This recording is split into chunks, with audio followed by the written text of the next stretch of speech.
Temos como costume aqui também honrar aqueles que honram ao Senhor. Felipe é muito querido aqui dessa igreja, esteve conosco no Retiro de Jovens ano passado, esteve aqui na comunidade também ministrando.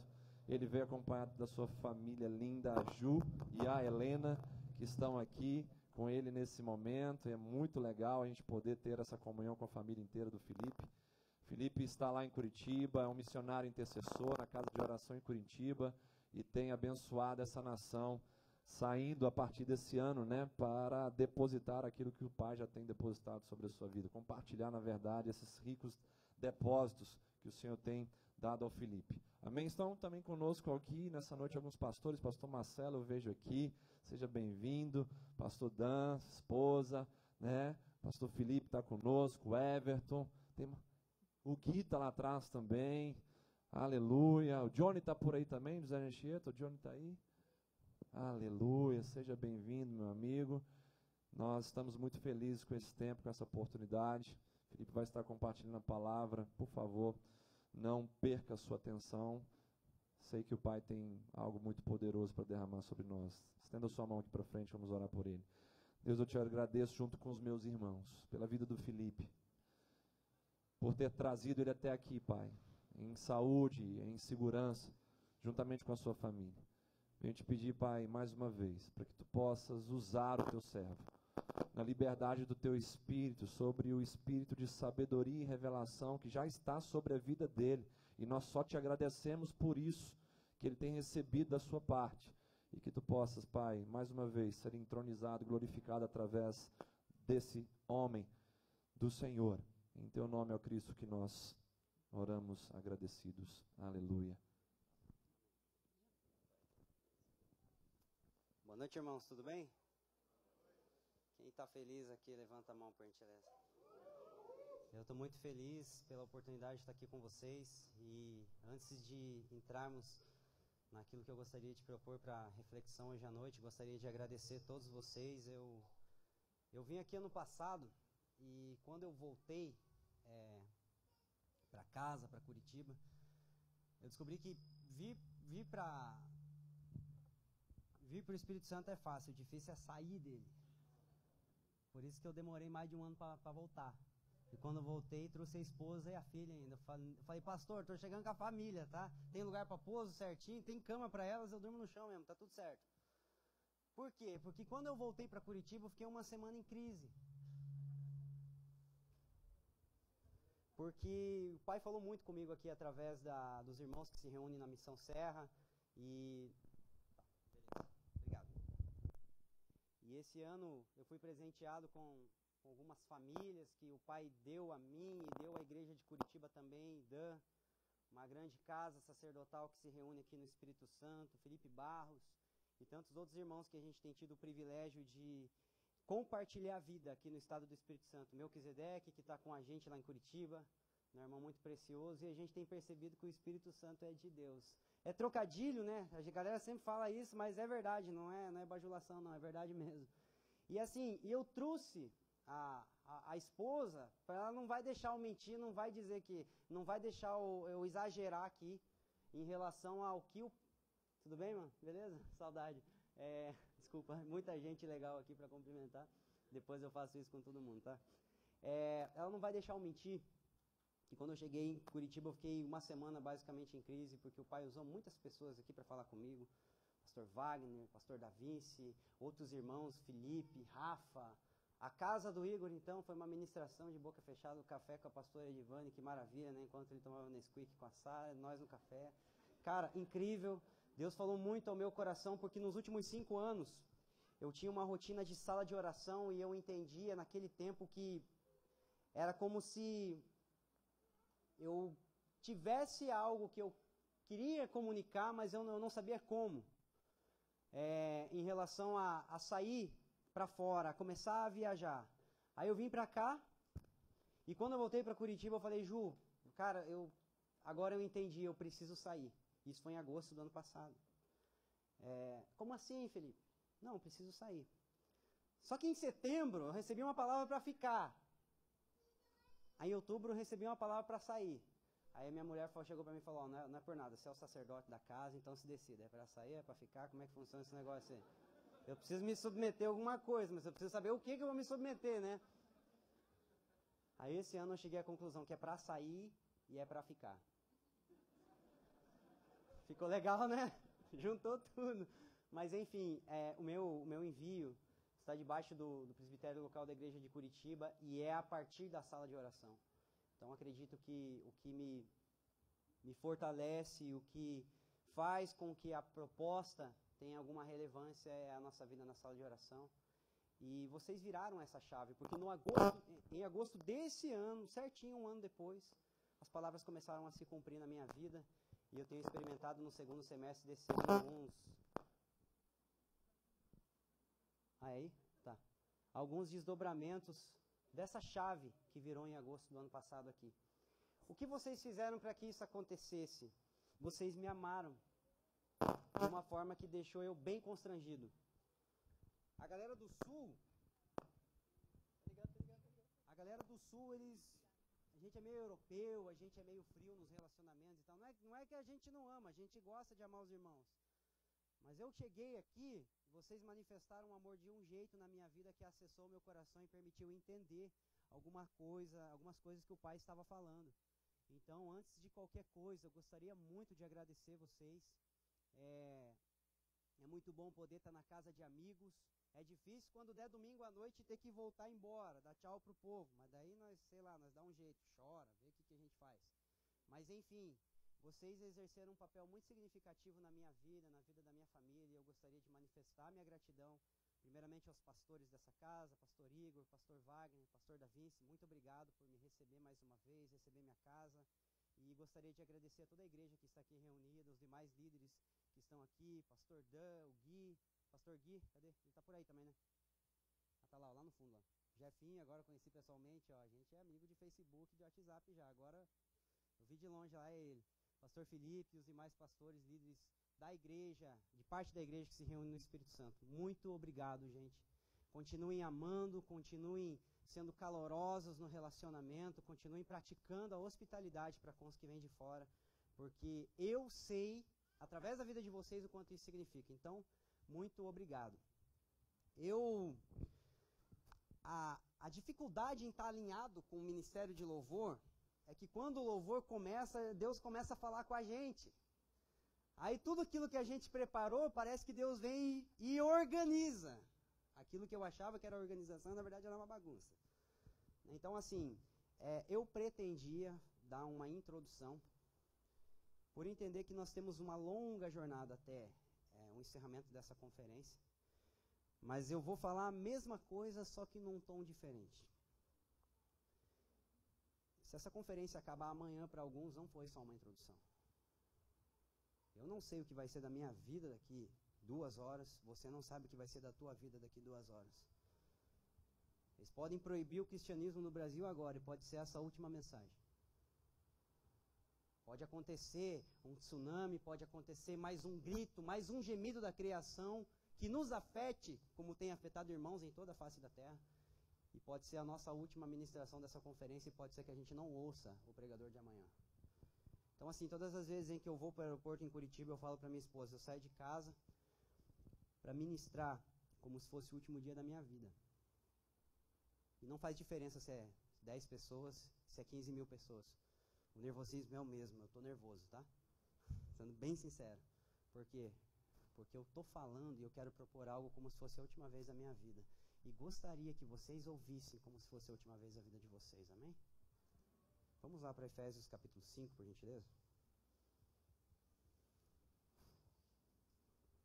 Eu imergi na temática da conferência, embora não fui tão a fundo nos textos, mas quando o Igor me falou sobre essas 3 palavras, andar, remir e compreender, elas vieram como uma marreta dentro de mim, porque é muito de acordo com aquilo que a gente está pensando lá na igreja de Curitiba. E assim, talvez uma grande dificuldade que a gente tem como igreja é que a gente confunde os pregadores com os cientistas. Porque a gente acha que o pregador precisa ser um cientista que testou uma fórmula, vem aqui e fala, use isso aqui, que isso aqui é cientificamente comprovado. Então, assim, nem segundo grau completo eu tenho, então estou longe de ser um cientista e trazer uma fórmula. Mas eu não queria falar de algo que, ó, faz isso que vai dar certo. Mas eu gostaria de trazer um peso, um jugo que está sobre o nosso homem interior em Curitiba, que tem feito a gente chorar, tem feito a gente gastar as nossas casas, tem feito a gente perder o sono muitas vezes, tem feito a gente abrir mão de muitas coisas em nossas vidas e ver que muitas vezes dentro dos nossos erros, das nossas falhas, dias que dá 2 passos para trás e 1 para frente, dias que a gente tem vontade de desistir de tudo, dias que a gente tem vontade de não comungar com ninguém, o Senhor se mostra soberano e continua manifestando esse peso dentro da gente. Então, assim, não como um cientista, mas como um irmão em Cristo, eu gostaria de compartilhar um peso com vocês hoje, que tem queimado dentro do nosso coração. E propor que nós fizéssemos uma reflexão a partir disso e começássemos a levar isso em consideração também. Não vou falar de doutrina, não vai trazer esclarecimento doutrinário nas Escrituras, não vou trazer um novo ensinamento, mas quero reforçar algumas coisas com vocês, para a gente poder fazer uma leitura do tempo em que nós estamos vivendo, a ponto de todos nós estarmos debaixo do mesmo jugo, debaixo do mesmo peso. Amós diz assim: andarão 2 juntos se não estiverem de acordo. E acordo não é pensar a mesma coisa. Acordo é estar debaixo da mesma realidade pactual, debaixo da mesma aliança, debaixo do mesmo acordo. Então talvez a gente não vai pensar as mesmas coisas nesses dias, mas importa é que ambos, todos nós estejamos debaixo do mesmo peso que o Senhor está trazendo sobre a igreja nesses dias, amém? Então vamos lá, Efésios capítulo 5, verso 15 ao 17. Portanto, vede prudentemente como andais. Ó, portanto, verso 15, Paulo mudou de assunto.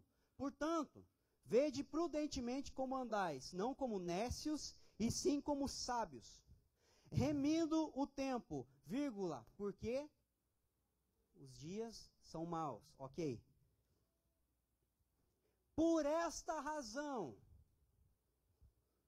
não vos torneis insensatos, mas procurai compreender qual a vontade do Senhor. Olha que interessante isso. Então a maldade dos dias presentes se encontra no meio de um porquê e no meio de uma por esta razão. Então toda a exortação que Paulo traz, do Efésios 5, 15 ao 17, tem uma razão. A maldade dos dias em que nós estamos vivendo. E eu gostaria de trazer uma reflexão. Basicamente, eu quero construir algo hoje, não sei se vou conseguir terminar, talvez em uma outra oportunidade a gente vai concluir, mas eu gostaria de falar sobre a firmeza necessária em dias de transição do mundo e a flexibilidade necessária em dias de transição da igreja. O mundo está transicionando, nós precisamos ser firmes. A igreja está transicionando, nós precisamos ser flexíveis. Está entendendo o que eu estou falando? Amém. Então vamos lá. O contexto em que Paulo escreveu essa mensagem está lá em Atos 20, Atos 19 e Atos 20. Nós estamos estudando a carta de Efésios há 4 meses em Curitiba e agora nós demos a última aula desse ano. Foi 3 meses para estudar 3 capítulos e a gente esperava ir até dezembro, do capítulo 1 até o capítulo 6. Não deu. A gente vai estudar o 4, 5 e 6 no ano que vem. Então esse texto não é um assunto que a gente imergiu, embora a gente está imerso na carta. Vamos lá para Atos 20, por gentileza. Paulo escreveu a carta de Efésios em torno de 7 a 8 anos, alguma coisa assim, depois de ter saído da igreja de Éfeso. E olha que interessante o que ele propõe no capítulo 20, quando ele teve a sua partida da igreja de Éfeso. Talvez, acredito eu, que um dos momentos mais comoventes da história do ministério apostólico de Paulo, quando os discípulos e os líderes da igreja de Éfeso se agarraram no pescoço dele e não deixaram ele embora. Olha que missionário abençoado, que foi enviado quando ninguém queria deixar ele sair. Então, e Deus me deu uma chave em relação a isso. Eu vou abrir um parêntese, porque nós lá em Curitiba estamos nos tornando uma base missionária. Temos recebido pessoas de fora, e o que nós temos falado para as pessoas que estão saindo é: você só está pronto para sair quando as pessoas chorarem a tua saída. Quando ninguém chorar a tua saída, fica lá, porque você tem que alcançar um testemunho relevante na tua localidade, daí você vai ser enviado. Paulo foi enviado para a próxima cidade nesse contexto. Choraram a saída dele. Amém? Olha que interessante aqui do 28 até o 32. Eu vou ler. Atendei por vós e por todo o rebanho sobre o qual o Espírito Santo vos constitui bispos, para pastoreardes a igreja de Deus, a qual ele comprou com o seu próprio sangue. Olha o que ele diz aqui. Eu sei que depois da minha partida, entre vós penetrarão lobos vorazes que não pouparão o rebanho. E que dentre vós mesmos se levantarão homens falando coisas pervertidas para arrastar os discípulos atrás deles. Portanto, vigiai, lembrando-vos de que por 3 anos, noite e dia, não cessei de admoestar com lágrimas a cada um. Agora, pois, encomendando-vos ao Senhor e à palavra da sua graça, que tem poder para vos edificar e dar herança entre todos os que são santificados. Então, olha o que Paulo diz no verso 29 e verso 30. Ele está falando assim, eu acabei de ensinar vocês, mas eu sei que quando eu sair, vai entrar lobos e não vão poupar vocês. E dentre vós mesmos, porque talvez nesses 3 anos que Paulo ficou em Éfeso, ele percebeu que tinha algumas pessoas que iriam ser seduzidas pelos falsos mestres. Então olha que interessante, é uma atividade de quem vem de fora com o falso ensino e de quem está dentro e não suporta o verdadeiro ensino, por isso excede ao falso ensino. É um movimento de dentro para fora e de fora para dentro. Então Paulo, ele escreve a carta de Efésios alguns anos depois, sabendo que naquele tempo talvez a igreja de Éfeso já estava entrando no cumprimento dessa palavra profética não muito boa que ele lembrou. Éfeso foi o epicentro de um dos maiores avivamentos de toda a história do livro de Atos. Um grande avivamento aconteceu e Paulo disse assim, vai passar. Que animadora a saída, a despedida dele, né? Vocês não vão me ver mais hoje, depois do dia de hoje, isso aí vai passar, e vai vir gente distorcer o ensino, e vai ter gente de dentro que vai distorcer a mensagem também. Essa foi a bênção apostólica de Paulo na igreja de Éfeso. Mas foi uma palavra profética. Então o que nós precisamos entender é que quando Paulo escreve essa carta, ele já tem isso em mente. Estamos juntos? Então eu gostaria de propor hoje que nós pensássemos no momento de transição que nós estamos vivendo e a forma como nós vamos nos comportar a essas transições. Quem aqui, só tirar aqui para poder apertar o teclado aqui. Quem aqui crê que a gente está passando por um processo de aceleração, tanto na igreja quanto no mundo, muito rápido? Nós estamos entrando nos piores dias da humanidade. Piores dias. Só que a igreja vai viver os seus melhores dias nos piores dias da humanidade. Olha que interessante isso. Então existe uma palavra profética para a igreja viver os seus melhores dias que se cumpre nos piores dias da humanidade. Onde é que está isso? Parábola do trigo e do joio. Para ver a ceifa, ambos têm que chegar à sua maturidade. O joio em sua plenitude, os filhos do maligno demonstrando o ápice da iniquidade. E o trigo em sua maturidade, os filhos de Deus demonstrando o seu ápice, a sua maturidade. Se ambos não chegarem a um processo de maturação completa, a ceifa não pode vir. Então, independente da nossa linha escatológica, se nós vamos antes ou depois, nenhuma das posições pode deixar de assumir que nós vamos entrar nos piores dias da humanidade. É algo, talvez, para você refletir. Há 30 anos atrás, o homossexualismo era abominável aos olhos da sociedade, pelo menos a grande maioria. Quem aqui tem mais de 40, por gentileza, levanta a mão. Ô irmão, fica com vergonha não, pode levantar. Igreja jovem, né? Coisa mais linda. Tá, 30. Eu já tenho mais de 20, olha que legal. Eu me sinto às vezes igual o Peter Parker, nesse Homem-Aranha que lançou um novo agora. Eu estou fazendo estágio na Vingadores. Eu ando com cada cara top, tipo Pastor Igor Abraão. Nossa, eu tive agora com o Capitão América. Eu tive agora com o Hulk. Eu chego lá em Curitiba, eu tiro uma onda. Eu falo, cara, eu só ando com cara top. Eu fico faceiro igual o Homem-Aranha no 3. Sou novo, né? 23 anos só, e é um prazer estar perto desses homens preciosos. Há 30 anos atrás, o homossexualismo era algo abominável aos olhos da sociedade. Há 15 se tornou comum. Hoje é normal. E esse é o ciclo de maturação da iniquidade. Abominação comum e normal. O que é normal? É uma norma. Hoje na sociedade, se você não for gay, você não é aceito. Em muitos círculos. A sua abertura sexual precisa ser plena, senão você não é aceito em vários círculos. E quando você só é aceito de um jeito e não é aceito de outro, isso é uma norma. Então, se é normal, é uma norma. Abominação comum e normal. Aí eu te pergunto, se há 30 anos atrás o que era abominação, em 15 se tornou comum e hoje é normal, o que vai ser da pedofilia daqui a 30 anos? Se hoje é uma abominação que está caminhando para o comum e daqui a uns dias vai ser normal. E eu não chuto 30 anos porque o tempo está acelerando. Está ficando cada vez mais rápido. Eu não dou 15 anos. Sabe aquelas profetadas que a avó da gente dava? A gente fala, meu Deus, minha avó ficou louca. Ela está falando que os alimentos vão ficar caros. Ela está falando que todo mundo vai se matar e não sei o que. A gente acha, meu Deus, ela está pirada. E no final das contas a profecia da avó se cumpre. Então, ó, eu não estou exagerando quando eu sugiro que daqui a uns anos a gente vai vivendo uma sociedade completamente gay. Completamente homoafetiva. Dias de Noé, casavam-se e davam-se em casamento. Dias de Ló, não casavam-se e davam-se em casamento. Por quê? Porque a família morreu.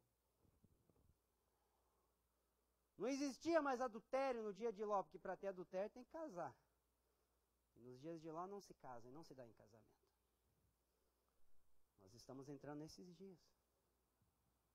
Por outro lado, se a gente colocar uma maquininha de 300 gramas aqui na minha frente, a mensagem que está sendo transmitida aí, eu não sou bom de conta, não sei, né? Mas 300 pessoas chutando alto, baixo, não sei lá.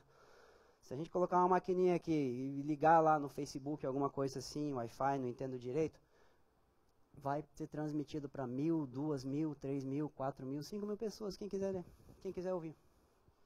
A gente entra numa livraria e fica louco. Eu particularmente Black Friday, ai meu Deus do céu. Ano passado, minha editora favorita era Impacto, era Vida Nova, Shed. Hoje a minha editora favorita é a editora Pampers, a editora Huggies, né, Helena? Mas tá bom, vai passar essa fase, tranquilo, daqui uns dias vai voltar para... Né, mas eu recebo, minha esposa me deu 2 lindos livros esse ano.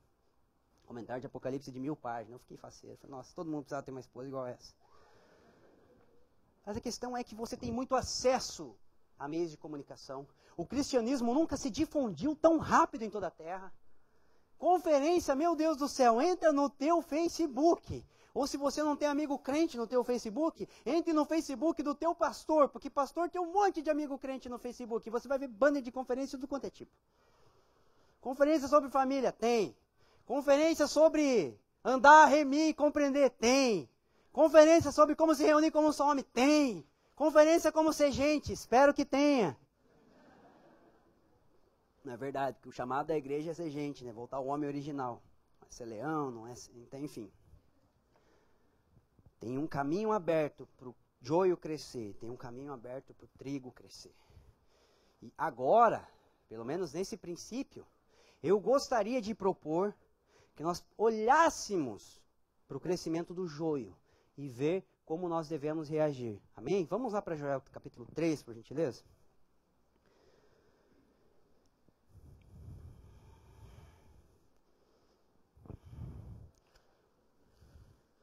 Aí a gente estava cantando o Joel, né? Aí Deus usou o louvor para falar comigo de novo.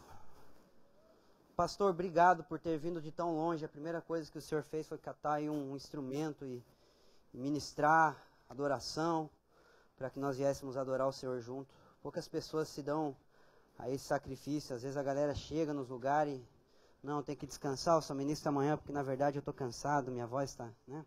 Obrigado por não ter frescura, pastor. Olha que interessante aqui o capítulo 3, verso 9. Apregoai isso proclamai isso entre as nações. Apregoai guerra santa, suscitai os valentes. Cheguem-se e subam todos os homens de guerra. Era lá, o livro de Joel aqui ele sofre uma transição. Porque até então, o que estava sendo sugerido era a crise em que o povo de Israel se encontrava. Gafanhoto, peste, doença e todas essas coisas, chamando o povo para quê? Para uma assembleia solene. Tocai a trombeta em Sião.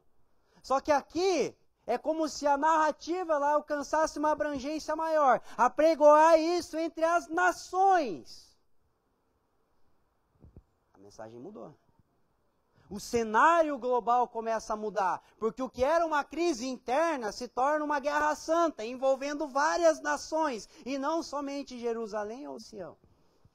Estamos juntos? O que está acontecendo aqui? Uma transição global. Aí olha o que diz no verso 10. Forjai espada das vossas relhas de arado, e lança das vossas podadeiras. Diga ao fraco, eu sou forte. Ou seja, uma transição global que demanda um realinhamento local. Pega isso aí que você está usando para cultivo e começa a usar para uma batalha. Pega isso aí que você chama de fraqueza e começa a chamar de força. Dá um novo sentido para a nossa instrumentalidade. Ou seja, toda transição global demanda um realinhamento local. Se você pegar Gênesis 2,15, onde o homem, o seu ofício era cultivar e guardar um jardim, para que servia uma relha? Para que servia uma enxada? Para que servia uma podadeira? Para cultivar e guardar. Ou seja, o que o profeta está sugerindo é que aquilo que era feito para um serviço sacerdotal precisava continuar funcionando, porém de uma forma mais intencional, considerando uma batalha. A batalha continua sendo sacerdotal, mas a intencionalidade das nossas ferramentas e a forma como nós nos enxergamos precisa mudar. Não é uma ferramenta nova, é as mesmas. Desde lá do Éden até Apocalipse, as ferramentas são as mesmas.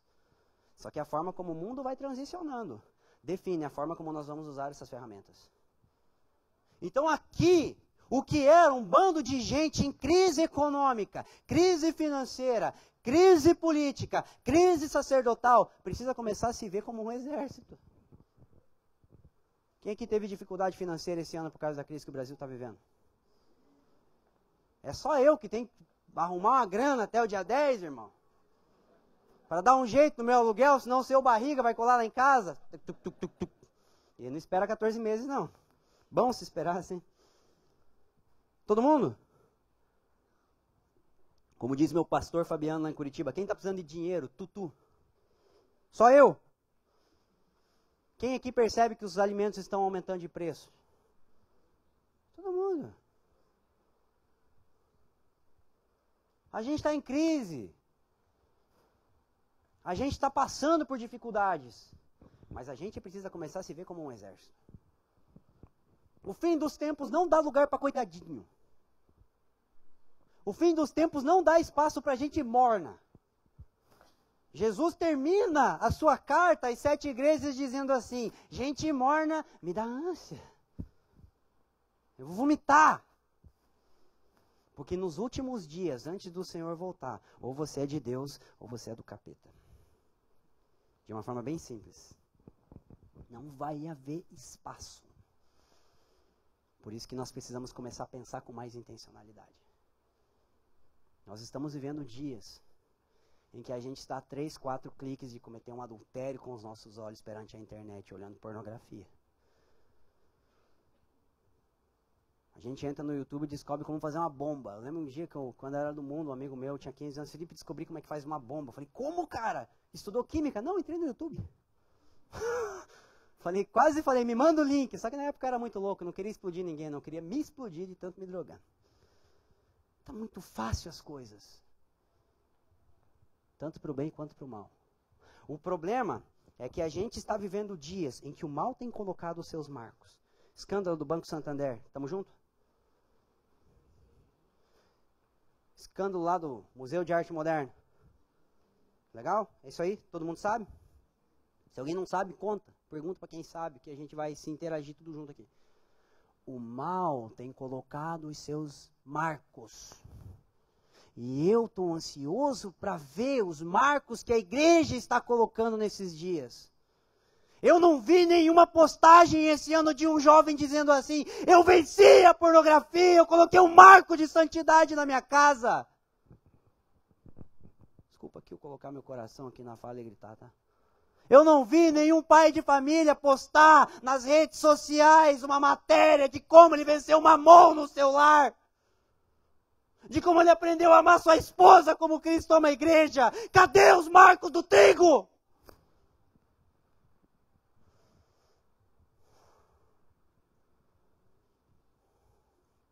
O mal está andando a 120 e a gente não consegue engatar na marcha que Jonathan Edwards andava. David Brainer andava. Gregório McNulty, um profeta que eu fico possuído de não sei se é ira, se é temor, se é raiva quando eu vejo frases do Gregório no Facebook, mas eu não vejo pregadores se levantando para pregar em jejum e oração como ele pregava. Quando a primeira esposa do Gregório morreu, o que ela tinha cabia numa caixa de sapato. Não é postar as frases de Spurgeon, é jejuar como Spurgeon jejuava, é orar como Spurgeon orava. Aí vai ter o mesmo efeito que tinha. E eu não falo isso para acusar ninguém, eu falo isso porque a gente precisa correr. Por quê? Porque o mundo está correndo e muito rápido. Estamos juntos? Quem aqui quer que o Senhor volte logo? Então, não se retire daqui enquanto eu não terminar essa mensagem. É persuasivo, Felipe? É. É bastante. Porque a gente precisa então começar a pensar que isso aqui não é uma conferência apenas, é uma reunião de guerra. Filme de guerra, eu amo isso, cara. Os caras estão reunidos ali, vamos explodir tudo no dia seguinte, ninguém dorme hoje porque a gente vai planejar a parada. E é louco, velho, que no dia seguinte os caras estão tipo os Rangers, assim, tipo os kamikaze. Isso aqui é uma reunião de batalha, tá bom? Então assim, se passar lá pra fora... Mas, claro, seu irmão precisa trabalhar, né? Tem que aliviar um pouquinho, mas seu irmão precisa trabalhar amanhã, tem algum problema de saúde, alguma questão. Fica livre, irmãos, essa é uma metáfora, tá? Mas fica a dica. Como é que a gente se alinha a essas transições? Eu vou dar um exemplo pessoal no Antigo Testamento e um exemplo coletivo no Novo. Existe uma pessoa no Antigo Testamento que me chama muito a atenção, chamado Daniel. Ele nasceu judeu livre, se tornou um escravo da Babilônia, viu a Babilônia cair, se tornou um oficial na Babilônia, depois teve a oportunidade de ser o terceiro maior do Império Persa. Daí, graças a Deus, o cara morreu, né? Porque o cara viu muita coisa na vida, cara. Viu Nabucodonosor odiar ele, viu Nabucodonosor amar. Viu o cara nos dias de glória, viu o filho do cara morrendo. Daniel é um tipo de pessoa que se mantém firme em dias de transição global. Ele viu a queda de Jerusalém e ele viu pelo menos o apogeu de 2 dos 5 maiores impérios da história da humanidade. Olha isso, cara. E o Daniel lá da fornalha, no comecinho do livro. E o Daniel lá da cova dos leões. Porque detalhe, cova dos leões, no contexto histórico, não era um jovem assim, cheio de força igual eu. Os leões não iam ter muito o que comer naquele dia não, porque ele já era idoso. 60 e lá vai cacetada. Era o mesmo Daniel da fornalha quando era jovem.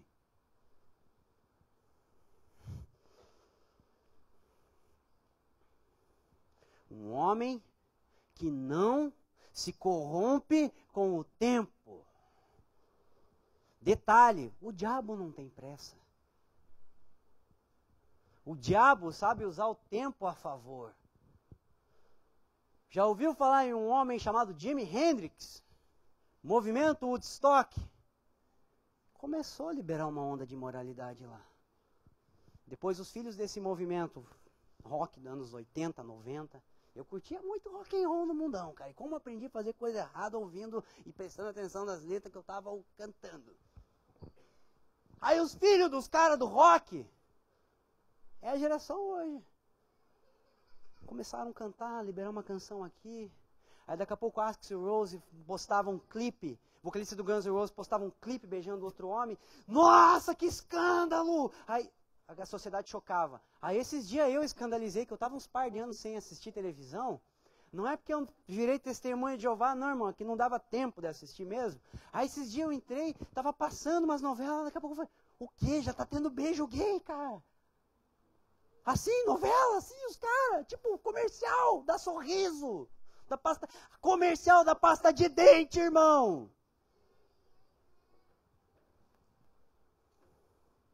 Pronto. O inimigo?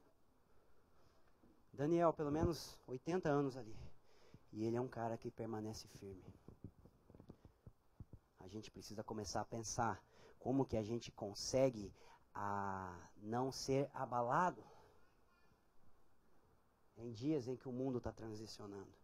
Então eu não vou dar muitos detalhes sobre a vida de Daniel, porque ele não é o foco da mensagem, embora é um exemplo de como suportar dias de transição. Daniel 1 ao 12. E eu gostaria de sugerir, embora não é errado, irmão, tá? Não anula a outra parte. Mas a gente olha o livro de Daniel, a gente fica preocupado com os chifres, com a asa esquerda, a cabeça direita. Não é errado. Mas a gente tem que começar a pensar o que movia um cara a não negar Deus na Babilônia. O que movia um cara a permanecer 60, 70 anos da vida dele orando com a mesma intensidade. Eu não me surpreendo de todo dia lá em Curitiba acordar 5:30 da manhã para ir orar. Porque eu tenho 23 anos, eu estou cheio de gás, cara. Eu estou cheio de gás. Eu me surpreendo quando o filho da minha filha me tirar do carro com o andador, eu demorar 15 minutos só para sair do carro e ir lá fazer o meu turno de intercessão enquanto meus netos estão tocando. Aí pode falar, uau! Não me surpreende fazer o que eu faço hoje. Da mesma forma que vem a intensidade de Daniel no começo, não surpreendia. Mas ver Daniel no fim da vida dele com a mesma intensidade, aí sim. Apocalipse capítulo 2, 3, por gentileza. Então no Antigo Testamento a gente tem um exemplo pessoal de um homem chamado Daniel. Estamos juntos? Novo Testamento, Igreja de Filadélfia.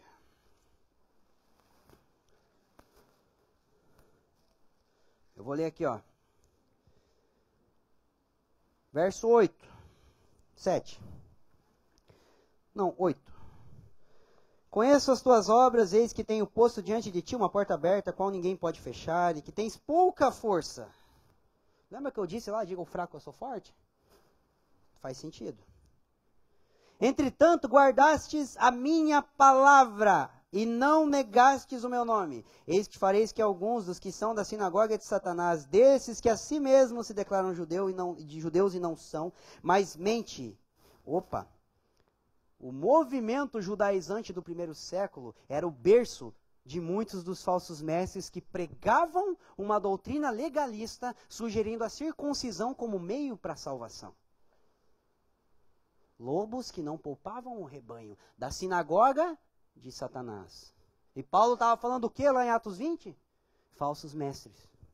Vamos lá. Eis que farei vir e prostrar-se aos seus pés e conhecer que eu te amei. Verso 10. Porque guardastes a palavra da minha perseverança, também eu te guardarei da hora da provação que há de vir sobre o mundo inteiro para experimentar os que habitam sobre a terra. Ou seja, a promessa de ser guardado no tempo do fim é condicionada à forma como eles guardavam a palavra da perseverança no tempo presente.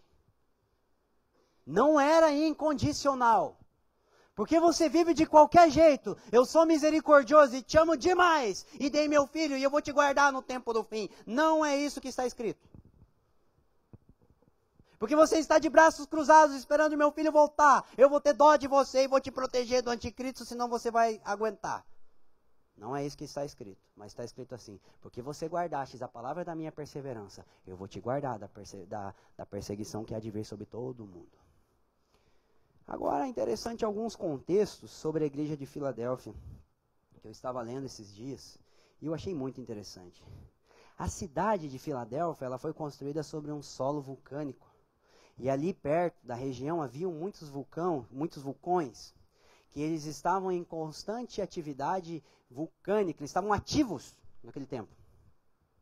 Por causa das erupções, constantemente a cidade sofria o abalo de terremotos, a ponto de que os moradores da cidade de Filadélfia precisaram construir estruturas que suportassem abalo, para que as suas casas permanecessem em pé. Quem são os moradores Quem é a igreja de Filadélfia? É uma igreja que constrói uma estrutura que suporta abalo diário. Podia vir um terremoto e destruir tudo. Os caras iam lá, se levantavam. Podia vir outro terremoto e destruir tudo. Eles iam lá e se levantavam. Chegou um tempo que eles começaram a construir casas mais fortes. Não foi o japonês que inventou prédio à prova de terremoto, não. Na Bíblia tem uns caras bem mais antigos que já precisaram lidar com essas coisas. Porque vocês aprenderam a suportar os abalos diários, eu vou guardar vocês do abalo que vai vir sobre toda a terra. Aí a minha pergunta é: o que te abala?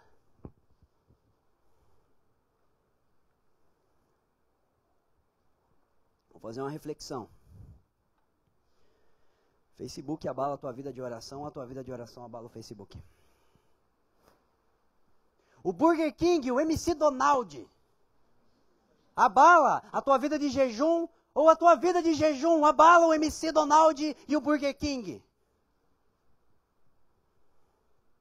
O diploma, o cargo melhor, abala a tua vida de comunhão com os irmãos, ou é a tua vida de comunhão com os irmãos que abala as tuas ambições profissionais e acadêmicas? Quem abala quem? O que abala o que?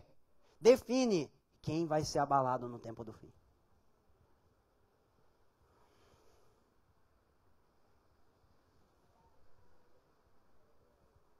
Dinheiro te abala?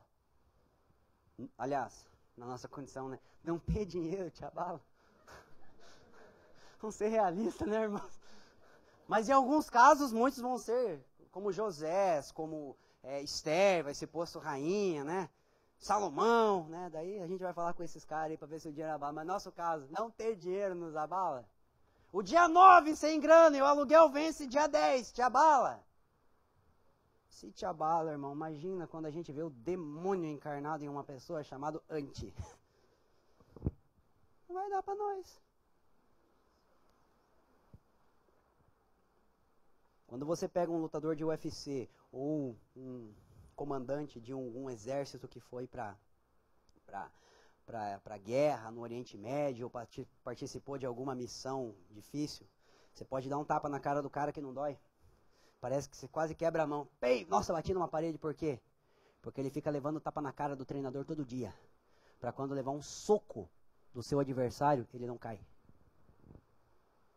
Se a gente não aguenta um tapa na cara da vida, como é que a gente vai aguentar um soco do mal em seu ápice no tempo do fim?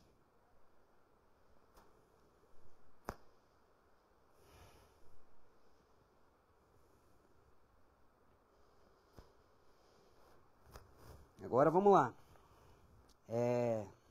Ou seja, para concluir até aqui, suportar os abalos diários é o meio para suportar o que está por vir. Um exercício que vai começar aqui, mas precisa ser diário em nossas vidas. Pense num texto bíblico aí que fala com você. Sabe aquele texto que está grifado com aquela caneta bonitinha que a gente tem? Ou aquela página que está quase caindo da Bíblia, porque a gente ama aquele texto, porque sempre quando a gente abre lá, Deus fala com a gente? Pensa aí num texto aí, enquanto eu tomo água aqui.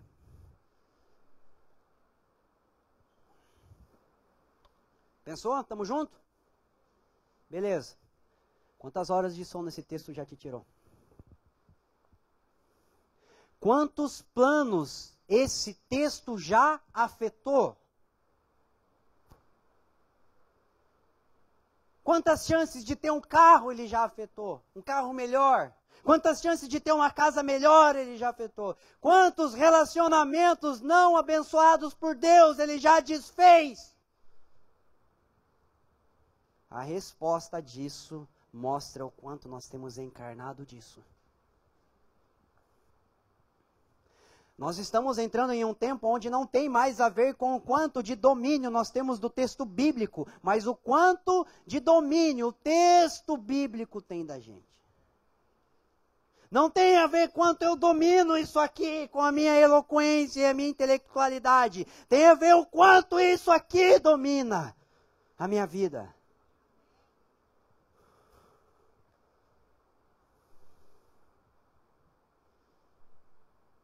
E isso deveria ser como cura para nós. Sabe por quê?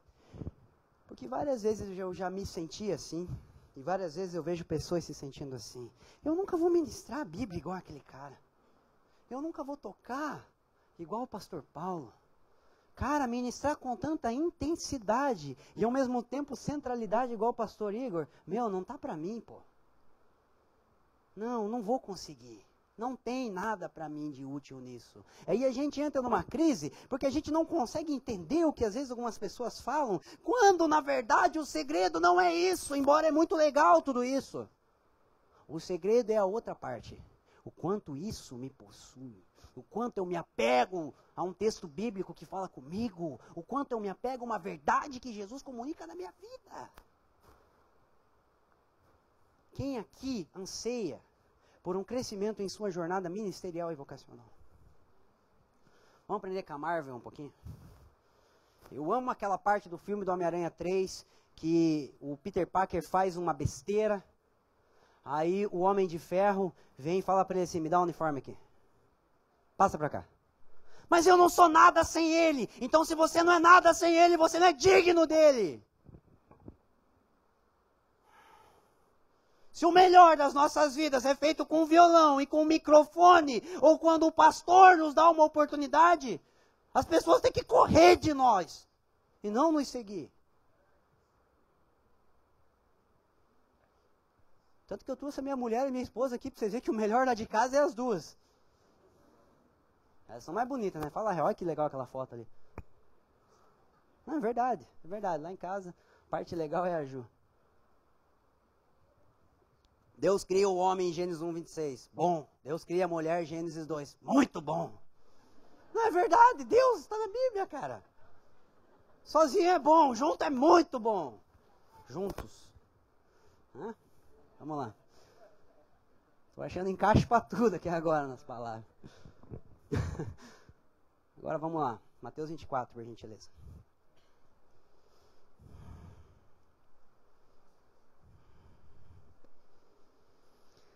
Quando a gente pensa em tempo do fim, o que te vem à mente? Vamos pensar. Tempo do fim. O que vem? Quando Jesus vai voltar? Quem é o anticristo? Ele torce para o Corinthians ou para o Flamengo? Da onde ele vai vir? O que é Grande Babilônia? A marca da besta é o chip, é a moderninha, é a TIM, é o quê? É verdade, a gente pensa essas coisas, pô. Aí sabe o que Jesus diz em Mateus 24? E eu não vou ousar discorrer de forma exegética sobre esse texto, depois que eu vi um homem destrinchar esse texto com a sua localidade e seus pastores aqui um ano inteiro, tá? Fica tranquilo, eu não vou ter essa ousadia. Eu só vou entrar um pouquinho nele. Jesus diz assim, ó, 24:3. No Monte das Oliveiras achava-se Jesus assentado quando se aproximaram dele seus discípulos, em particular, lhe perguntaram, dize-nos quando sucederão essas coisas e que sinal haverá da tua vinda e da consumação dos séculos? Olha que pergunta legítima, bem melhor do que as nossas perguntas escatológicas às vezes, né? Quando? Que sinal? Quando que vai ser a consumação de todas as coisas? A pergunta deles era muito legal. Eu fico pensando assim, cara, já estou 3 anos e meio com ele. Só dei mancada. Minha mãe perguntou que mesa que eu ia sentar. Eu ficava perguntando quem que era o maior, quem que era o menor. Agora eu fiz uma pergunta legal. Olha que teologicamente correto e bem motivado. Aí Jesus não diz nada disso. Já de início, ele vai dizer depois. A primeira coisa que ele diz assim, acautelai-vos de que ninguém vos engane. Não adianta você saber de tudo isso, se você não estiver olhando para o ápice do engano no tempo do fim. Aí ele vai dizer isso 3 vezes. Desde que ninguém vos engane no quarto. Porque virão muitos em meu nome, dizendo eu sou o Cristo, e enganarão muitos. Aí lá no verso 11, levantar-se-ão muitos falsos profetas e enganarão. Existem 2 facetas para Satanás no livro de Apocalipse. Uma é o dragão, outra coisa. O dragão ele persegue como serpente que seduz. Está no 4 aqui. A serpente que é sutil no engano. E o dragão que é hostil na perseguição. Enquanto a gente está esperando Satanás se manifestar como um dragão que persegue com hostilidade, a serpente argilosa que engana.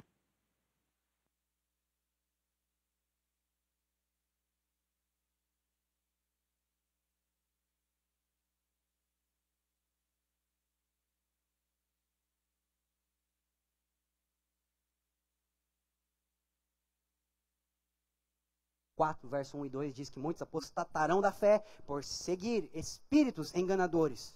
Aí olha o que diz aqui em 2 Coríntios no capítulo 11. Vamos lá.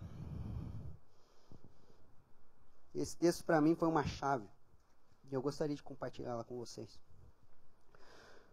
Olha o nível que Paulo desce para conseguir falar com os coríntios que estavam meio desalinhados naquele tempo. Entendeu? Ele fala assim, vocês são tão sábios, então suporta esse louco aqui. Aguenta. Quisera eu que me suportasse um pouco mais na minha loucura. Suportai-me, pois, porque zelo por vós com zelo de Deus, visto que vos tenho preparado para vos apresentar como virgem pura a um só esposo que é Cristo. Mas receio que assim como a serpente enganou Eva com a sua astúcia, assim também seja corrompida a vossa mente e se aparte da simplicidade e da pureza devida a Cristo. Se na verdade vindo alguém prega outro Jesus, repita comigo, outro Jesus, que não temos pregado, ou se aceitais espírito diferente, repita comigo, espírito diferente, que não tendes recebido, ou evangelho diferente, ou, repita comigo, evangelho diferente, que não tendes abraçado, e esse de boa mente o tolerais. Não adianta ter Cristo, não adianta ter Espírito, não adianta ter Evangelho. Tem que ser o genuíno.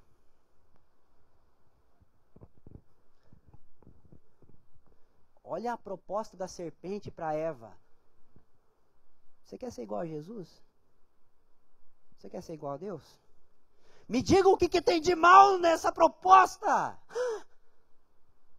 O homem caiu tentando ser igual a Deus e não a ser igual ao capeta. Mas por ser enganado, se tornou igual ao demônio, se tornou igual a Satanás. Porque quando Deus vem e pergunta, o homem acusa. Quando Deus vem e pergunta, a mulher acusa. E a serpente é a única que não se defende ali, porque ela vê que já implantou a natureza de acusador no primeiro casal. Então, na tentativa legítima de ser igual a Deus, eles se tornaram igual ao inimigo. E a gente se fundamenta, se define e se contenta em ter um cristianismo bem intencionado. Mas o primeiro casal estava muito bem intencionado. Aí Paulo diz assim, a serpente vai começar a enganar de novo a outra mulher. A principal função do amigo do noivo é livrar a noiva do engano. Porque as últimas palavras que Jesus disse para os seus discípulos, vede que ninguém vos engane. Os amigos do noivo começam aonde o noivo parou. Nos evangelhos, aliás, no Novo Testamento, nós vemos uma figura profética de amigo do noivo, preparando o noivo, que é João Batista, e uma figura apostólica de amigo do noivo, que é Paulo, preparando a noiva. 2 amigos do noivo. E um está trazendo mais clareza sobre o dia do Senhor. Quem vos induziu? Fugir da ira vindoura. Frustrando aquela expectativa religiosa do dia do Senhor. E outro dizendo assim, não se engane. Não se contente com qualquer Cristo. Não se engane. Não se contente com qualquer evangelho. Não aceite qualquer espírito.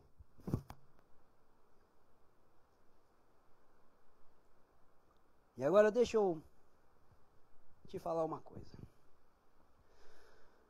A Bíblia não é a vontade de Deus, tá? É aquelas pegadinhas que a gente fala, deixa a galera meio assim, nossa, como assim? E depois a gente dá a resposta e tudo, ele não é um herege. Fica tranquilo. Satanás dá uma aula de teologia para Jesus no deserto, cara. Capítulo tal, versículo tal, está escrito isso. Capítulo tal, versículo tal, está escrito isso.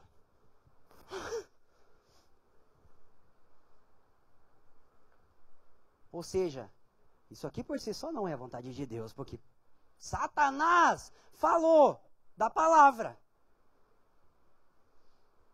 E eu acredito que por conta disso, no tempo do fim, a igreja pode errar teologicamente correta.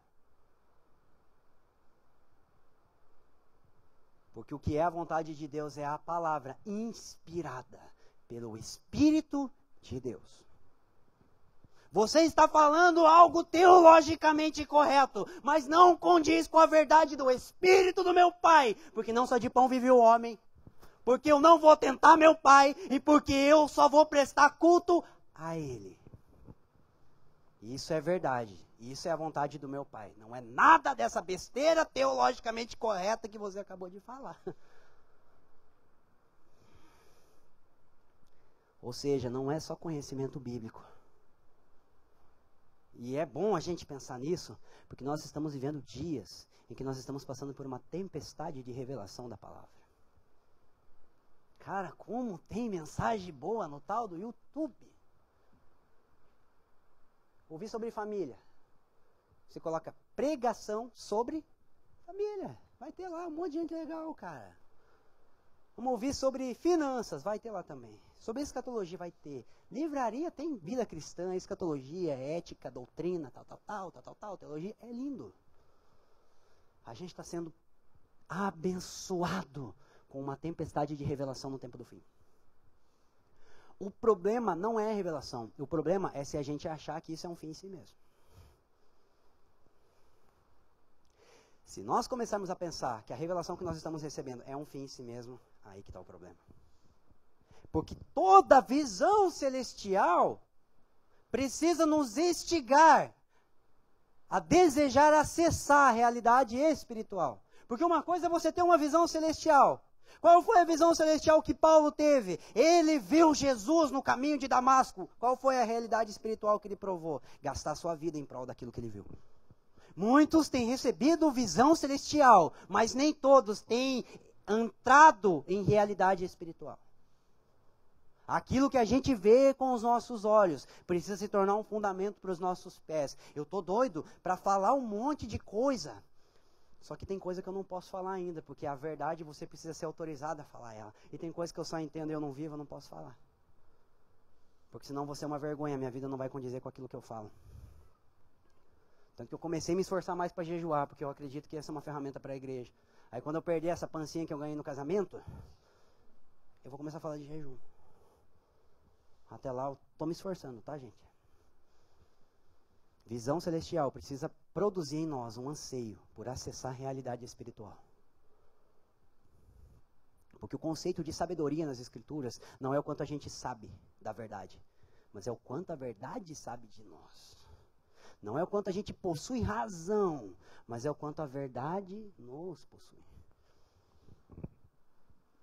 Tinha um monte de gente legal lá na igreja que Tiago mandou a carta. Vocês falam que vocês é sábios, isso é coisa do demônio. Porque a sabedoria do alto é pacífica. É fundamentada em justiça. É pura. O que é isso? Realidade espiritual. Atributos de Deus sendo experimentados pelo homem. Isso é sabedoria. Sabedoria é experimentar os atributos do Criador. Não é saber sobre eles. E a gente precisa começar a pensar que andar como sábios e não como nécios no tempo do fim implica a gente reconceituar a sabedoria. Eu estava na casa do pastor Felipe Barros agora e eu estava abrindo meu coração com ele. Eu fico atemorizado quando a gente ouve uma pessoa falar por 40 minutos e uma hora e depois a gente fala, nossa, como esse cara é maduro. Nossa, olha como esse cara, ele é de Deus. Cara, 1 hora da minha vida mostra que eu sou maduro, sério mesmo. Esse é o nosso nível de sabedoria no tempo do fim, cara. Tem que ficar pelo menos 1 semana vendo acordar de mau humor. Tem que ficar vendo como é que eu lido com a minha esposa, como é que eu cuido da minha filha. Tem que ver minha mulher de TPM, irmão. Terça-feira eu estou comemorando 2 anos de casamento. 2 anos de experiência com TPM, irmão. Se bem que teve um tempo que não teve, porque ela ficou grávida da Helena, né? Para mim foi fácil, então, esses 2 anos. Enfim. A gente parar de eleger pais do YouTube. Pai é o cara que senta na nossa mesa e resolve nossos B.O. Por favor, gente, agora eu vou abrir meu coração, já volto ali para a mensagem ali. Não chama de pai um cara que só fala pra você a partir disso aqui, ó, sério, com todo respeito, tá? Se o teu pai não sai dessa tela, pelo amor de Deus, você é filho de um computador, filho da Dell? Sério? Eu não sou uma máquina, eu sou uma pessoa, então preciso ser filho de alguém que me gera no Evangelho. E eu vou falar sobre isso posteriormente, acredito eu. Mas a primeira coisa que eu gostaria de sugerir e desejar, não ouça ninguém que você não pode imitar. Porque no tempo do fim, pessoas que falam coisas e não vivem, são as primeiras pessoas que vão enganar a mulher. Não ouça ninguém que você não pode imitar.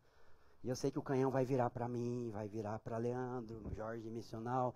Comprometi todo mundo aqui. Pastor Igor, Pastor Paulo César, Pastor Wagner, Pastor Davinci, Pastor Dan, Pastor Gui, Pastor Felipe e tantos os outros líderes que têm acesso a isso aqui. Se a minha vida não é digna de ser imitada, eu não estou apto para ser ouvido.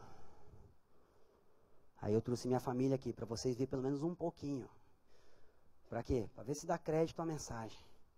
Olha para ela, pergunta para ela se é verdade ou não. Daí depois dá para ver se tem verdade ou não aqui.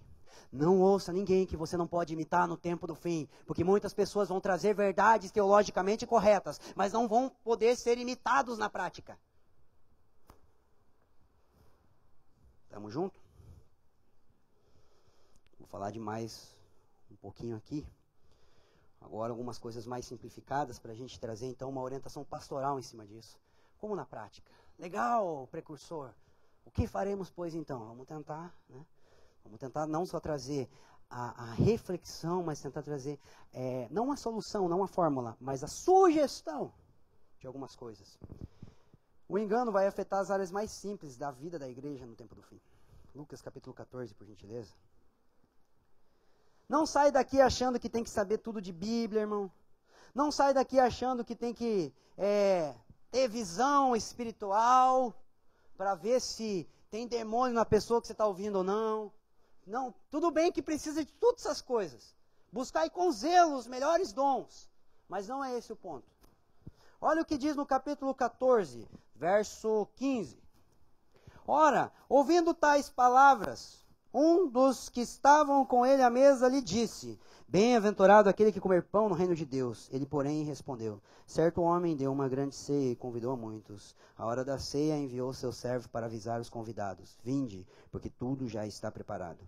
Não obstante, todos a uma começaram a excusar-se. Disse o primeiro: comprei um campo e preciso ir vê-lo. Rogo que me tenha por excusado.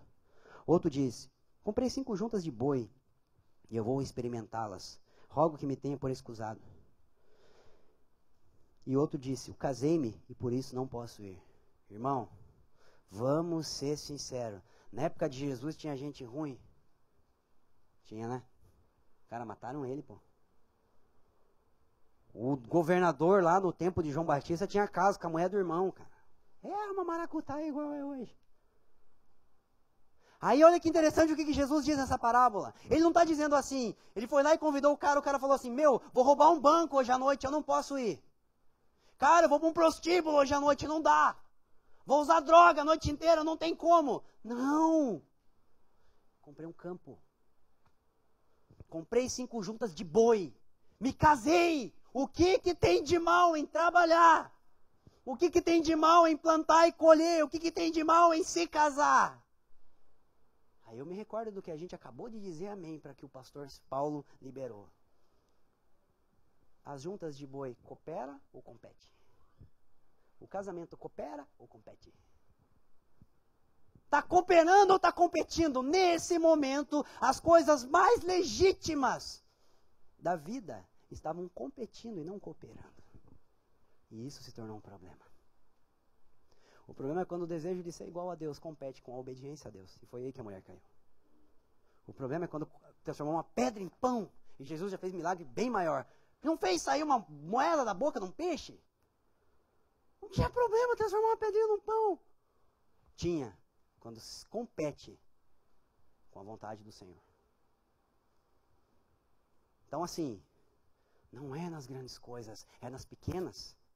E se você for pensar que o ministério precursor, o amigo do noivo no tempo do fim, ele tem como objetivo preparar a noiva, preparar um povo habilitado, Lucas 1,17, restaurar um funcionamento sacerdotal das coisas, para que a igreja seja como um sacerdócio reposicionado. Se você pegar isso, você vai perceber, Jesus ele não tentou mexer na ordem de culto que funcionava, João também não. João termina a vida condenando o governador lá. Aí ele falou o seguinte, os fariseus chegam para ele, as multidões chegam para ele e falam, e agora, o que a gente faz? João Batista disse assim, ei, faz o seguinte, dá mais dízimo. Faz o seguinte, toca mais bonito aí, cara, tá muito feio esses louvor. Faz umas canções mais bíblicas. Não foi isso que eles falaram, embora tudo isso é legítimo, irmãos, entenda isso. Se Jesus foi tentar fazer uma reforma de culto lá no templo, deu tudo errado. Ele foi lá, virou as mesas, aí uma semana depois os caras mataram ele, e anos depois aquilo lá caiu e o sacrifício parou. A reforma de Jesus deu errado, se foi essa a intenção de reformar aquela ordem de culto. Não é por falta de conferência que a gente está mal. Não é por falta de pregador que a gente está mal. Não é por falta de canção para a gente colocar lá em casa enquanto a gente está lavando a louça e ficar adorando Jesus que a gente está mal. Não é por causa dessas coisas, irmãos. Não é. Tem conferência acontecendo em todo mundo agora. Não é por causa disso. É por causa da falta de compreensão de um sacerdócio contínuo, diário, constante e não mais ritual, porém cultural. Culto, cultivo, cultura. Cultivar e guardar. Não é rito. Rito é quando eu faço uma coisa aqui e não faço lá fora. Cultura é quando o que eu faço aqui é resultado do que eu faço lá fora. Estamos juntos? Então eu gostaria de propor para encerrar, estamos no reta final aí, sobre 3 aspectos do sacerdócio do homem que eu acredito que precisam ser restaurados em nossa compreensão e nossa atividade para que nós possamos não sofrer um engano na vida simples e cotidiana no tempo do fim. Que se define basicamente, para quem está anotando, a questão da devoção da família e do trabalho. Porque foram as 3 primeiras consequências da queda. A ruptura na devoção na família e no trabalho. E é a herança que tem derrubado o sacerdócio até aqui. Todas as vezes em que o sacerdócio caiu em Israel e derrubou a nação, sempre tinha alguma coisa relacionada à devoção, à família e ao trabalho. Quando o homem cai, a sua vida devocional com Deus é comprometida, porque a voz de Deus, que para ele era benéfica, passa a se tornar uma ameaça a ponto do homem ter medo da voz de Deus. Houve uma ruptura devocional. Quando o homem cai, ele e a mulher começam a se acusar entre si. E a primeira discussão, fora do Éden, termina em homicídio. Cara, não gostei, fiquei com inveja, vamos dar uma voltinha. Caim era esquisito, cara. Vamos dar uma volta no campo lá, colhendo as espigas de milho. Quero ver se eu faço um sacrifício para Deus mais aceitável. Meu Deus, cara. Isso é família? E houve uma ruptura devocional. Perdão, houve uma ruptura vocacional. Trabalho. Porque o homem para de trabalhar para cultivar e guardar e começa a trabalhar para ter o que comer. No suor do rosto. Rala, irmão. Amanhã, quem tem hora para levantar? Dá glória a Deus. Que Jesus é o Adão melhor. Né? Mas aconteceu lá uma ruptura devocional, familiar e vocacional. Por isso que eu acredito que essas 3 áreas na igreja precisam ser transformadas em nossa compreensão. Não somente restaurar a forma do culto, mas restaurar a ordem de sacerdócio. Eu vou começar pela devoção. Hoje a gente acha que devoção é o meio para adorar, é o meio que nós usamos para Deus nos dar coisa. Quanto tempo eu posso ficar diante de Deus para convencer Ele a me dar o que eu quero? Isso é devoção para a gente. A gente faz uma lista de coisa, chega para Deus e fala, assina embaixo. Vai, isso é bom, assina embaixo. Você é santo, assina embaixo. Você é glorioso, assina embaixo, pai, eu te amo tanto. Quando na verdade a gente tinha que entrar com uma folha assinada e dizer, escreva o resto agora. Pega uma folha em branco, assina embaixo você e fala, Deus, agora escreva. Eu deixo. Ao invés de entrar com uma folha cheia de pedido para Deus assinar embaixo, assina você embaixo e deixa Deus escrever o resto.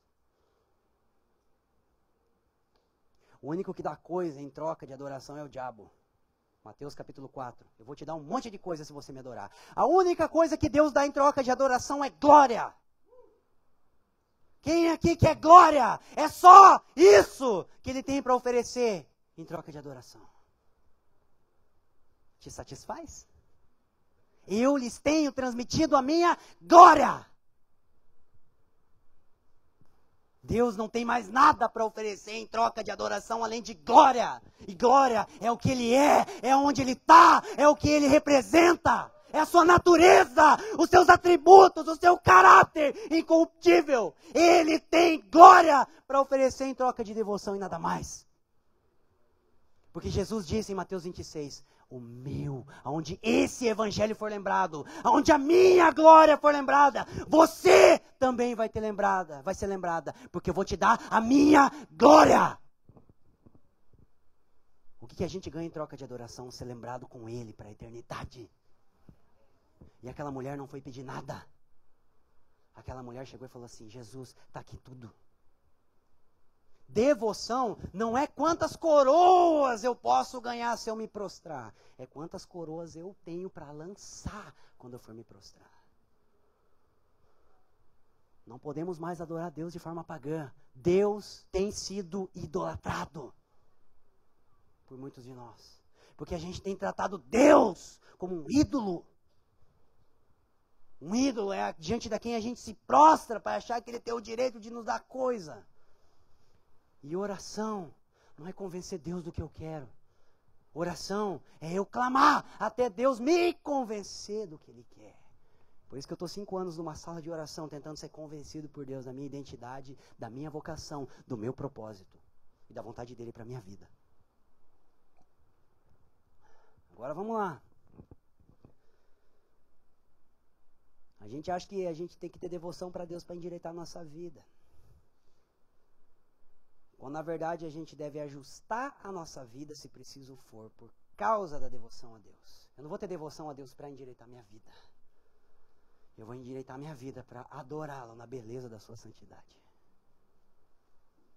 Estamos juntos?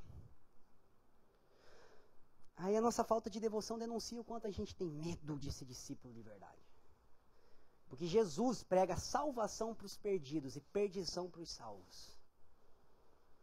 Arrependei-vos, eu vou trazer salvação para os perdidos. Aí os caras se convertem, vai para Jesus. Aí Jesus começa a dizer assim, quer ser meu discípulo?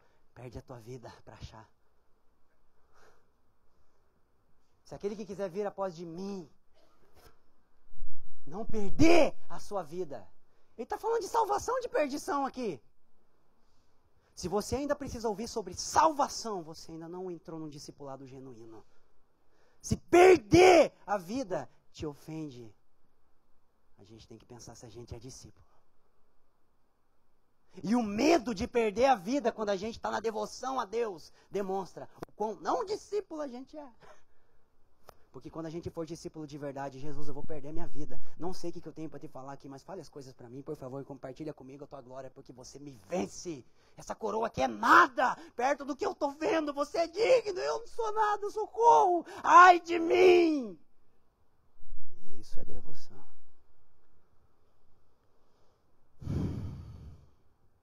Sabe o que é o problema? A gente dá a sobra do nosso tempo para Deus.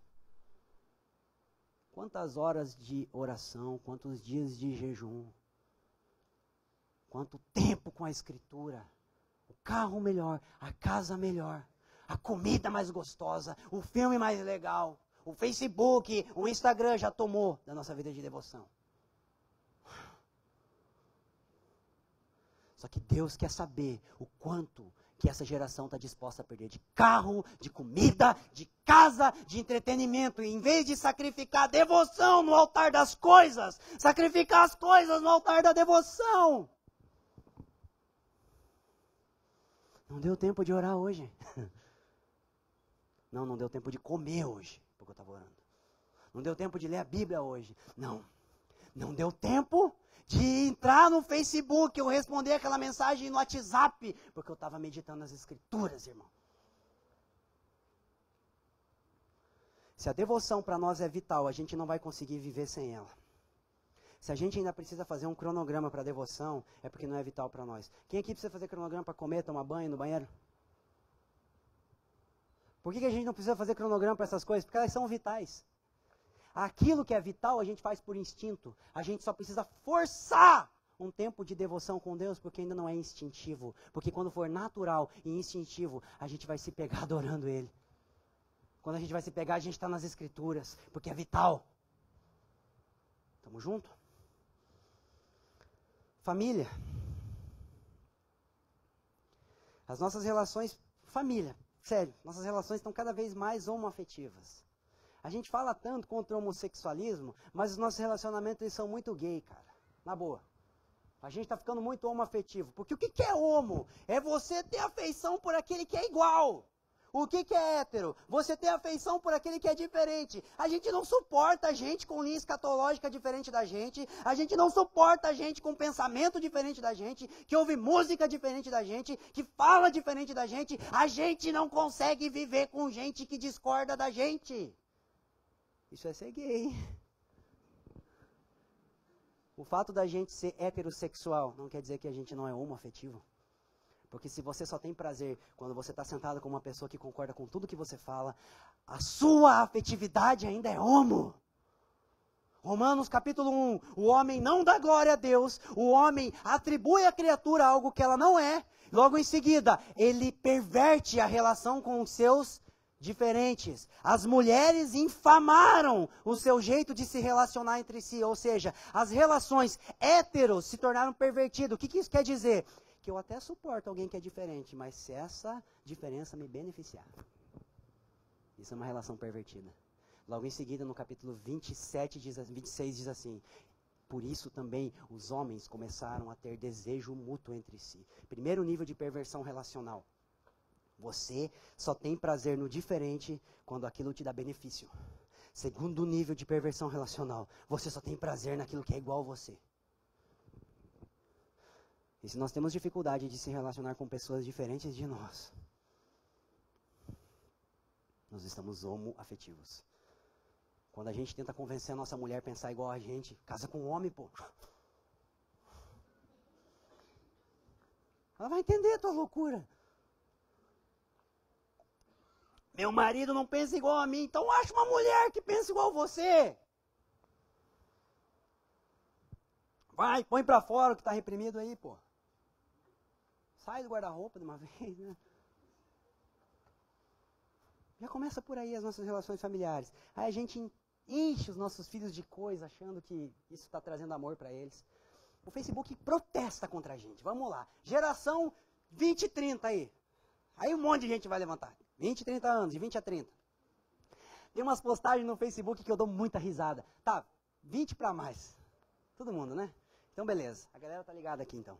Tem umas postagens no Facebook que tem tipo um monte de fotinha assim. Bolinha de gude, peão, 2 tijolinhos de um lado, 2 tijolinhos de outro, futebol de golzinho, pipa, não sei como é que chama aqui, né? Aqueles negócios que vai pro ar assim de seda, a gente corta fio um no outro. Lá onde eu nasci é papagaio. Nós soltar papagaio. Meu Deus, que nós entrávamos na casa de vizinho, arrumava problema por causa daquilo lá, velho.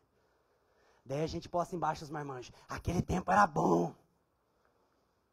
Então por que o teu filho precisa de um PlayStation 3 agora para ser feliz? Se aquele tempo era bom. Por que a gente precisa entupir os nossos filhos de um monte de coisa para ele ser feliz? Sendo que não foi essas coisas que fez com que a gente se pervertesse. Foi a falta do pai, a falta da mãe. Não foi o videogame que me levou para as drogas. Ou a falta dele. Foi a falta do meu pai. A gente faz os nossos filhos acreditarem que eles precisam dessas coisas. Porque na verdade a gente não foi curado e não suporta ver eles sem elas. Mas eles não precisam. É a gente que precisa ver eles ter. Aí a gente vai lá, rala em 2 trabalhos, dizendo assim, tudo bem que tem verdade nisso, mas é uma meia verdade. Eu não quero que meu filho passe por o que eu passei. Então seja mais presente como seu pai não foi.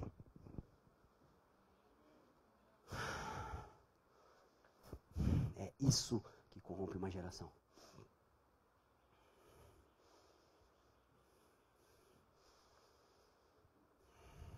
Culto familiar. Não tem, pouca coisa. Irmão, não estou falando de célula não. Estou falando de você abrir a tua escritura na frente da tua esposa e pregar um sermão para ela como se estivesse pregando para 5.000 pessoas, com a mesma intensidade, com o mesmo desejo. Às vezes senta eu e a Ju, a Helena lá no quarto, tem louvor, mas nós todos somos ruins de voz, a Helena dá uns gritos às vezes lá. Daí a gente põe a Misty Edwards, o Jason Upton para vir para o culto com a gente, né?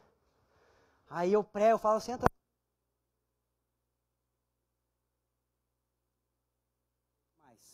Senão que eu falei bastante, já gastei uma pilha.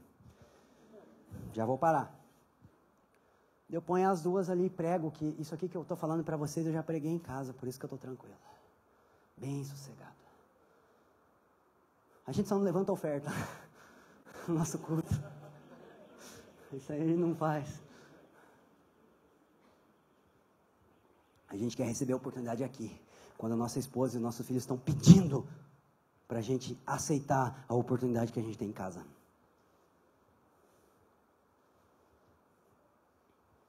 Vamos parar de falar de família que já, né? Já deu para ver que a gente não casa para ser feliz, a gente não casa para fazer ninguém feliz, a gente casa para ser feliz.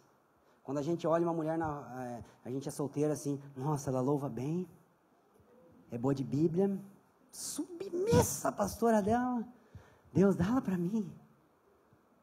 Quando na verdade, se a gente fosse filho, a natureza do pai, a gente amar de tal maneira que a gente ia dizer assim, me dá para ela, que eu sou o melhor que você pode oferecer para ela.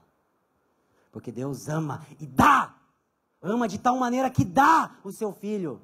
Deus não amou de tal maneira que pediu algo, Deus amou de tal maneira que deu. Então se você ama a tua futura ou o teu futuro de tal maneira, pede para Deus te dar para ela, porque você é o melhor que ela ou que ele pode ter.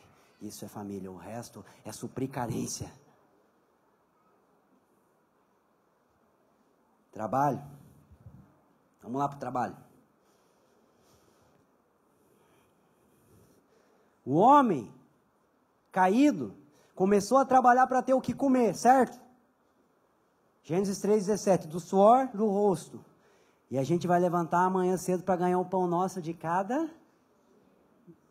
Adão. Jesus não mandou trabalhar pelo pão, Jesus mandou orar pelo pão. O pão nosso de cada dia nos dá hoje.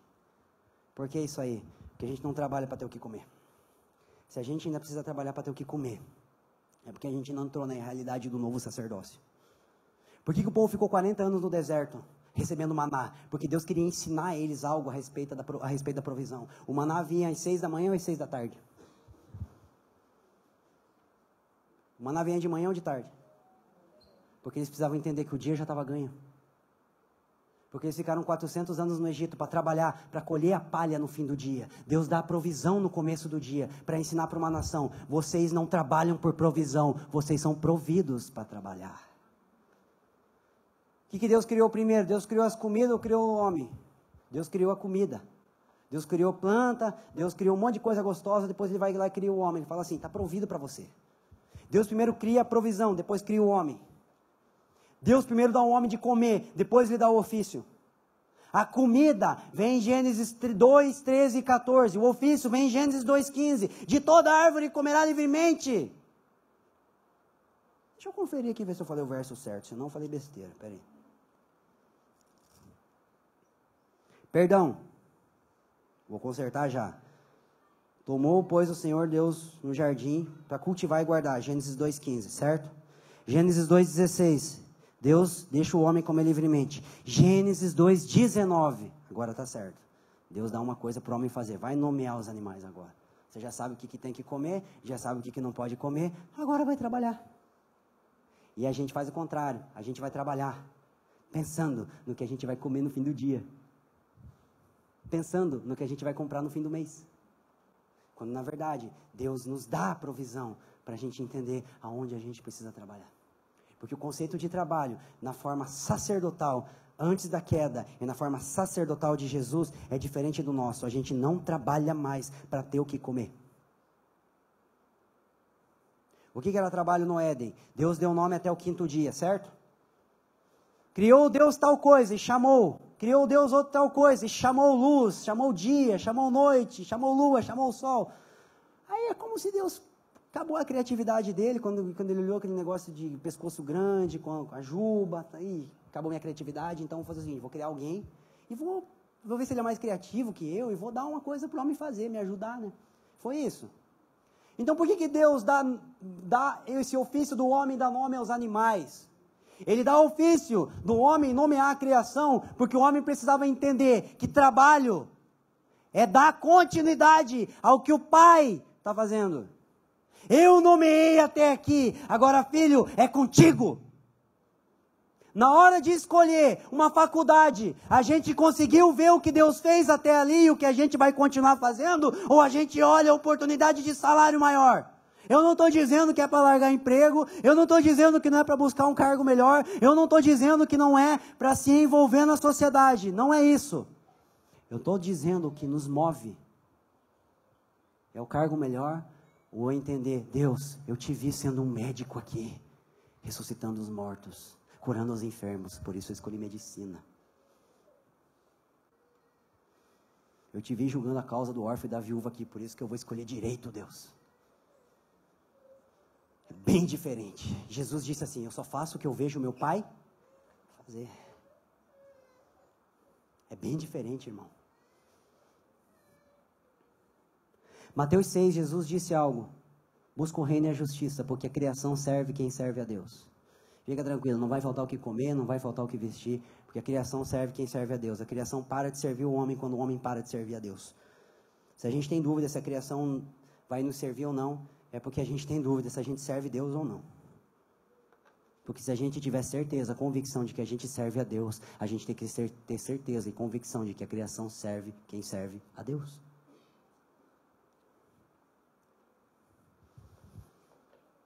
Não estou dizendo que é para a gente ter uma mentalidade de, não, eu tendo o pão nosso de cada dia, tá bom. Se a gente tem o suficiente para nós, é porque a gente está em transição em nossa vida financeira. Porque o maná, não sobrar e não faltar, era transição. Porque a terra prometida era ter em abundância para poder dar. O que me dói é a minha vida financeira hoje, não poder abençoar alguns missionários que estão dando a vida lá em Curitiba. Isso me arrebenta, irmãos. Não vou falar muito aqui, senão eu vou chorar e vai ficar muito emocional. Não é a intenção. Mas eu queria ter bastante, para quê? Para cuidar de bastante gente. O que tem de mãe querendo abortar, que a gente podia falar, deixa com nós. Então a gente precisa começar a repensar a nossa mentalidade de trabalho. Por quê? Porque falando com o pastor Felipe Barros hoje no carro, vem uma clareza sobre algo. As 3 principais facetas da igreja: uma família, uma edificação e um corpo. A família, relações. O que é a edificação? O lugar onde a gente adora a Deus. Pastor Igor nos trouxe uma mensagem sobre isso no fim do ano, lá em Curitiba. Uma construção onde a gente restaura ela e nós exercemos o nosso sacerdócio a Deus. E o que é corpo? Uma forma de se mover que presta um trabalho de evangelismo na sociedade. Um trabalho de cuidar do órfão, da viúva, de se manifestar na sociedade. Ou seja, construção tem a ver com a nossa devoção. Família de Deus, onde nós desenvolvemos a nossa identidade, o nosso propósito, o nosso caráter, tem a ver com família, relacionamentos. E corpo tem a ver com o trabalho. A forma como a gente não compreende devoção, família e trabalho mostra o quanto a gente não consegue ser família, o quanto a gente não consegue ser uma casa e o quanto a gente não consegue ser um corpo. E quando a gente começa a entender algumas verdades espirituais acerca dessas coisas, a gente não consegue juntar. Ou só adora, ou só trabalha, ou só desenvolve caráter, e a gente não consegue desenvolver as três coisas juntas para que haja um sacerdócio posicionado, que não é enganado na sua vida diária. Estamos juntos? A forma como a igreja compreende devoção, família e trabalho no tempo do fim define a forma como a igreja vai se manifestar como casa, como família e como corpo no tempo do fim. E a minha oração nessa noite é para que a gente possa sair com a convicção de que a gente não vai ser enganado pela serpente no tempo do fim. Quem aqui crê que não vai ser enganado? Aonde estão os amigos do noivo que vão proteger a noiva do engano? Aonde estão aqueles que não irão trocar uma realidade eterna por um momento de suprimento provisório? Aonde estão aqueles que não vão trocar a primogenitura por um prato de lentilha? Irmãos, a gente está pertinho do maior avivamento da história da humanidade. O que aconteceu em Atos foi só o começo. A gente está pertinho do retorno pessoal e visível do Messias. Aonde a gente vai se reunir aqui, a gente não vai precisar ficar se sentindo hipócrita, porque muitas vezes a gente anda perto de um monte de gente boa, mas durante a nossa caminhada a gente peca, a gente tropeça, a gente fala: Deus, eu não consigo vencer isso, eu não sou digno de caminhar com esse povo. Na Nova Jerusalém não vai ter isso, porque o pecado vai ser removido de dentro de nós, aonde a gente não vai precisar chorar a dor da mãe que vai reconhecer o filho no ML amanhã, aonde a gente não vai precisar chorar a virgindade da menina que vai ser estuprada essa noite. Falei errado, é estuprada, perdão. Estou melhorando meu português, e minha esposa está aqui, se eu errar no português ela vai me pegar, ela é professora. A gente não vai precisar chorar essas coisas, a gente está a um passo, ninguém esteve tão perto quanto a gente. A gente não sabe o que seria do primeiro casal se eles tivessem negado aquela goiaba. Porque daí se a gente falar que é uma goiaba e não é uma maçã, Apple não é do diabo, é de Deus, né? Brincadeira, tá? A gente não sabe o que seria do primeiro casal se eles tivessem negado aquela fruta. Mas a gente sabe o que vai ser do último casal se a mulher imitar o marido. A gente sabe o que vai ser da segunda Eva. A gente sabe o que vai ser da igreja se a gente suportar mais um tempo de forma irrepreensível. Era a abominação para a sociedade, se tornou comum, ainda é abominação para nós. É normal para a sociedade, ainda é abominação para nós. Uma estaca firmada, uma árvore plantada junto a um ribeiro. É isso que Jesus espera de nós diante das transições globais, para que a gente não seja levado por engano no tempo do fim, amém? Eu gostaria de sugerir para que a gente pensasse nessas coisas essa noite, irmãos. Gostaria de terminar orando. Podemos orar? Amém. Vamos ficar em pé, por gentileza?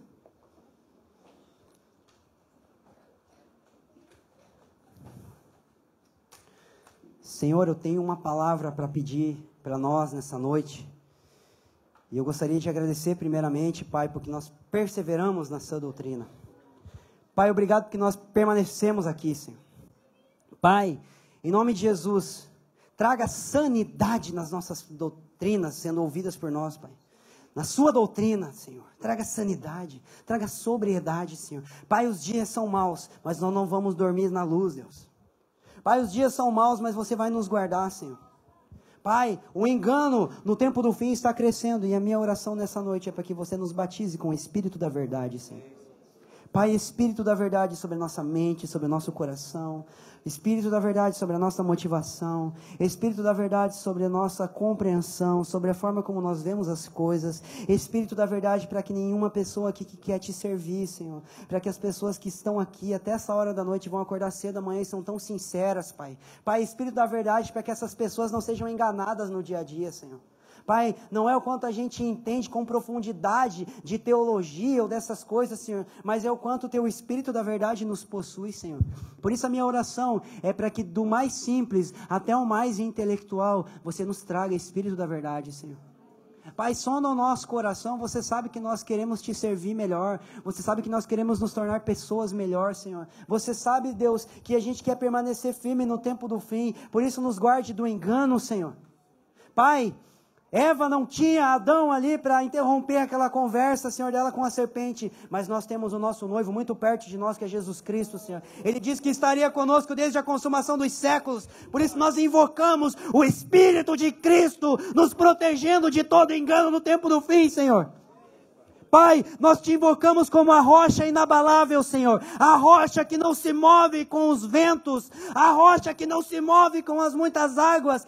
Nos traga a revelação daquele que é a rocha inabalável, para que nós não venhamos a sucumbir diante das transições que estão acontecendo na sociedade, na criação e na humanidade, Senhor. Em nome de Jesus, nós clamamos reconhecendo que céus e terra passarão, mas a Tua palavra não passará. Coloca a Tua palavra dentro de nós para que a gente não venha passar com a Tua palavra, Senhor. Coloca a Tua palavra dentro de nós, mediante o Espírito da verdade, Senhor, em nome de Jesus.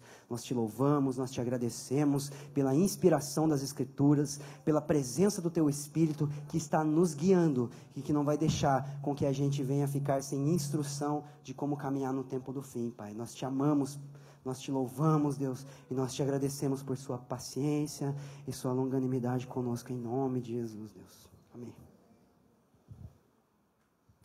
Aleluia. Pode aplaudir o Senhor.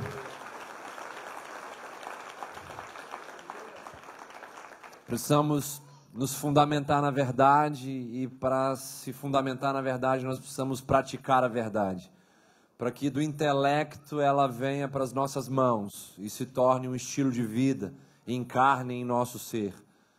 Antes de conhecer, escatologia, os discípulos foram ensinados a permanecerem na verdade, a se fundamentarem na verdade.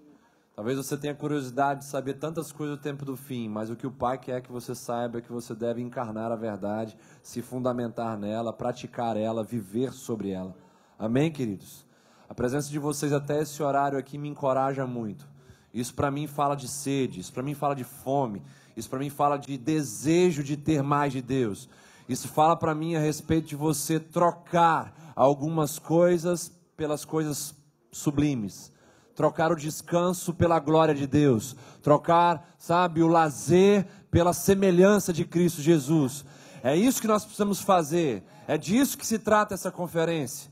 Nós precisamos andar, remir e compreender a vontade do Senhor, porque os dias que nós vivemos são maus e pregam totalmente ao contrário daquilo que nós estamos falando aqui nessa noite.